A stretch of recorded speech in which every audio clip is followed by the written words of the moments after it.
6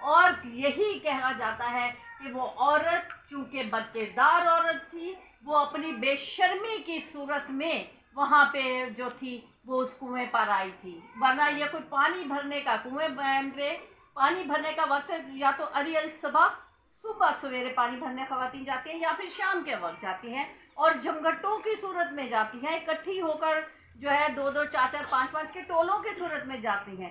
یہ اکیلی پانی بھرنے آئی ہے اور اس وقت آئی ہے جو کہ صحیح مناسب ٹائم نہیں تھا۔ اب وہاں پہ آتی ہے اور دیکھتی ہے کہ مسیح یسوع وہاں پہ موجود ہیں۔ مسیح یسوع اس سے پوچھتے ہیں اور اسے کہتے ہیں کہ تو مجھے پانی پلا، تو مجھے کیا کر پانی پلا۔ تو عورت کیا جواب دیتی ہے کہ تو یہودی ہو کر مجھ سامری سے پانی مانگتا ہے، کیونکہ جو یہودیوں کا اور سامریوں کا کوئی باہمی تعلق نہیں ہوتا تھا، یہ لوگ ایک دوسرے کے ساتھ کوئی تعلقات نہیں رکھتے تھے، اور خاص طور سے کھانا پینا اور یہ چیزیں تو بالکل بھی نہیں۔ تو وہ حیران ہوتی ہے کہ تو یہودی ہو کر مجھ سامری کو پانی پلانے کے لیے کہتا ہے۔ تو مسیح یسوع کیا جواب دیتے ہیں؟ کیا جواب دیتے ہیں کہ اگر تو یہ جانتی، بولیے کیا لکھا ہے کہ اگر تو وہ سامری عورت تو سے کہا تو یہودی ہو کر مجھ سامری عورت سے پانی کیوں مانگتا ہے، کیونکہ یہودی سامریوں سے کسی طرح کا برتاؤ نہیں رکھتے تھے۔ یسوع نے جواب میں اسے کہا اگر تو خدا کی بخشش کو جانتی اور یہ بھی جانتی کہ وہ کون ہے جو تجھ سے کہتا ہے مجھے پانی پلا، تو اس سے مانگتی اور وہ تجھے زندگی کا پانی دیتا۔ اور عورت نے اسے کہا خداوند تیرے پاس پانی بھرنے کو تو کچھ ہے نہیں اور کنواں گہرا ہے، پھر وہ زندگی کا پانی تیرے پاس کہاں سے آیا؟ یہاں پہ اب سامری عورت دنیاوی سوچوں میں ہے، وہ دنیاوی خیالوں میں ہے۔ وہ کہتی ہے کہ بیٹھا تو یہاں پہ پیاسا ہے، تیرے پاس کچھ برتن کچھ ہے نہیں ہے، کنواں اتنا گہرا ہے، اور تو کہتا ہے کہ میں تجھ سے پانی مانگتی اور تو مجھے زندگی کا پانی دیتا۔ اب اس کے ذہن میں ایک شک آیا ہوگا کہ اگر یہ مجھے پانی دے سکتا ہے تو خود کیوں مجھ سے مانگ رہا ہے؟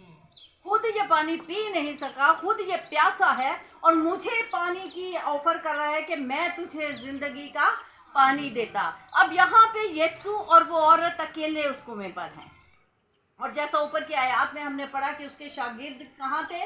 وہ شہر میں کھانا مول لینے ہوئے گئے تھے۔ اب وہاں پہ شاگرد موجود نہیں ہیں۔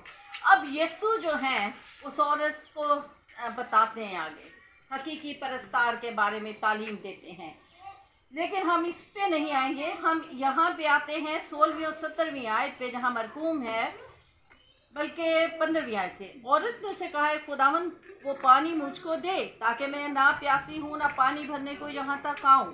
یسوع نے اس سے کہا جا اپنے شوہر کو یہاں بلا لا۔ عورت نے جواب میں اس سے کہا کہ میں بے شوہر ہوں۔ یسوع نے اسے کہا تو نے خوب کہا کہ میں بے شوہر ہوں، کیونکہ تو 5 شوہر کر چکی ہے اور جس کے پاس تو اب ہے وہ تیرا شوہر نہیں ہے۔ اب یہاں پہ وہ عورت اپنے گناہ کو، کیونکہ وہ بدکردار عورت تھی، اور وہ اپنے گناہ کو چھپانے کی کوشش کر رہی ہے۔ وہ کوشش کر رہی ہے کہ میرا گناہ چھپ جائے، اور اسے پتا ہے کہ یسوع کو کیا پتا۔ وہ اس بندے کو کہتی ہے کہ اس کو کیا پتا، یہ تو پردیسی بیٹھا ہوا ہے، اور وہ کہتی ہے کہ میں کیا ہوں، بے شوہر ہوں۔ کہنے والے کہتے ہیں کہ یسوع یہاں اس کو شرمندہ کرنا چاہتے تھے، یسوع اس کا گناہ اس پر ظاہر کرنا چاہتے تھے۔ نہیں عزیزو، مسیح یسوع ہمارے گناہ ہم پر اس لیے ظاہر نہیں کرتے یا کرنا چاہتے کہ ہم شرمندہ ہوں، ٹھیک ہے، بلکہ مسیح یسوع چاہتے ہیں کہ ہم کیا کریں، اقرار کریں۔ ہم کیا کریں؟ اقرار کریں، کیونکہ جب تک ہم اقرار نہیں کریں گے تو توبہ کا عمل تو ہو ہی نہیں سکتا۔ سب سے پہلے توبہ کے لیے سب سے پہلے کیا ہے؟ قبول کرنا کہ میں گناہ گار ہوں، مجھ سے غلطی ہو گئی، پھر ہم اس کا اقرار کریں تو پھر ہم کیا کرتے ہیں؟ توبہ کا عمل جو ہے وہ کر سکتے ہیں۔ بغیر اقرار کیے، بغیر مانے اپنے گناہ کو توبہ نہیں ملتی اور نہ ہی ان کی معافی مل سکتی ہے۔ سو یہاں یسوع چاہتے تھے کہ وہ اپنے منہ سے کیا کرے؟ اقرار کرے۔ اب اس عورت کی ایک جو بڑی خوبصورت جو چیز جہاں پہ ہم دیکھنا چاہتے ہیں کہ وہ عورت جو ہے وہ جاتی ہے، وہ کیا کرتی ہے؟ وہ جاتی ہے، شہر میں جاتی ہے، اور جا کر سب لوگوں کو اکٹھا کرتی ہے اور انہیں کہتی ہے کہ